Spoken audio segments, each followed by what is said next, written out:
Plastic surgery کرنا صحیح ہے اگر پلاسٹک سرجری کوئی عیب ہے، کسی کا ہونٹ کٹ گیا، کسی کا ناک کٹ گیا، اب عیب کو چھپانے کے لیے پلاسٹک سرجری کرائے وہ تو جائز ہے، لیکن اپنے بڑھاپے کو چھپانے کے لیے کرائے کہ 90 سال کی لڑکی ہو، 80 سال کی لڑکی ہو، 40 کی نظر آئے، وہ تو ناجائز ہے، وہ تو دھوکہ ہے، وہ تو فریب ہے۔ ایک ہے عیب، عیب ٹھیک کراؤ، کبھی دانت باہر نکلا ہوتا ہے، کبھی آدمی اللہ نہ کرے ہونٹ کٹ جاتے ہیں، تو اس کو ٹھیک کرا سکتے۔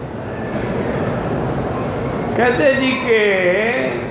میرا ایک ہی بیٹا ہے، شادی نہیں، حالانکہ رشتے بھی آئے ہیں، آپ سے دعا کی درخواست ہے، اللہ ہدایت دے۔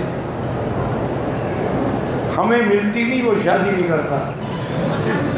آپ یہ وقت نہیں دیکھنا چاہتے۔ من مكة حبيبي نور سطع